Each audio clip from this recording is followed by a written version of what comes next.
Un Canicattì in forma sbagliante, amici della Wii Sport, e questo è quello che ci presenta la 14ª giornata del campionato di eccellenza. Il girone A vede la formazione di mister Pippo Romano affrontare in trasferta il Cefaledium, reduce da una sconfitta per 3-1 sul campo della San Cataldese. Canicattì che invece nell'ultimo turno ha fatto il colpaccio, vittoria infatti interna con lo stesso risultato contro la capolista Dattilo, oggi attesa dal big match contro l'Agragas. Il tema tattico è sempre lo stesso, 4-3-3 per i biancorossi, stavolta c'è Valenti in porta, Fiore Tedesco, Maggio di Mercurio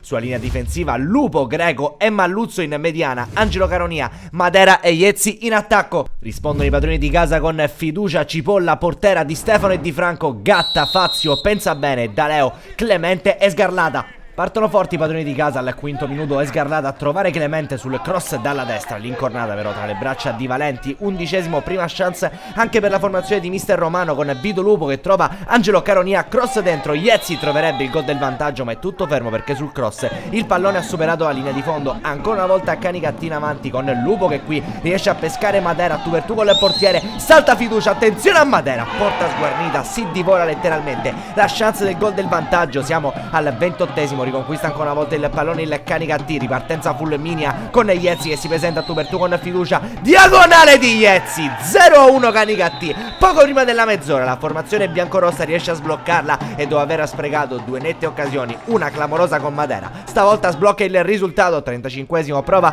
a rifarsi il Cefaledium, qui la deviazione da parte di un difensore del Canicattì favorisce Valenti sulla conclusione di Fazio, ultima chance con Angelo Caronia che qui va a ubriacare il diretto avversario, prova il sinistro, rimpallato alla difesa che poi allontana. Duplice fischio amici della Wii Sport, Cefaledium 0, Canicattì 1, questo ci consegna il primo tempo con il gol al 28esimo che fino a questo momento dà ragione alla formazione di mister Romano che va a riposo con il gol di Iezzi. Partiamo col film della ripresa perché sarà un inizio ancora una volta importantissimo del Canicattì, siamo al 47esimo e alla prima chance arriva il raddoppio, qui è Madera che si trasforma in uomo assist, attenzione alla penetrazione per via centrale di Iezzi, a tu per tu con Fiducia, lo batte col pallonetto, che doppietta di Iezzi, il Canicattì raddoppia a inizio ripresa, bellissimo il gol per l'assist, per il lancio di Madera ma per la penetrazione centrale da parte di Iezzi su cui la difesa avversaria non può nulla. Cefaledium che si fa vedere in avanti con un calcio di punizione, c'è una doppia deviazione in area di rigore che favorisce Daleo che prova la palombella di poco alta sopra la traversa.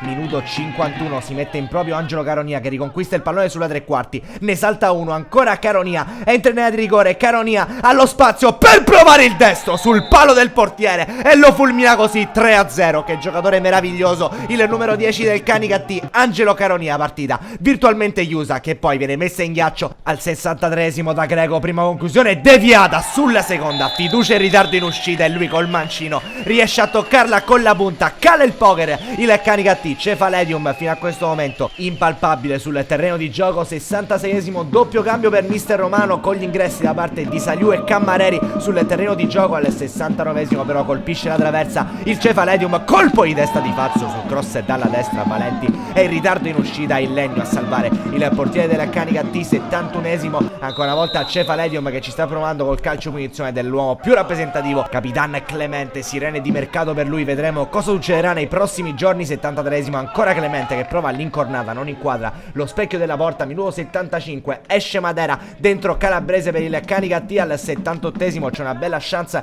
ancora una volta per la formazione ospite qui con Iezzi che lavora il pallone per Malluzzo, tentativo col destro sul secondo palo che sfiora solamente il gol. Finisce così amici della Wii Sport, il Canicattì si conferma terza forza del campionato, ancora una volta a -3 dall'Agragas, adesso però a -5 dal Dattilo che perde lo scontro diretto di giornata contro la seconda forza del campionato. Amici della Wii Sport, un cordiale saluto da Antonio Caroè che vi rimanda alla prossima.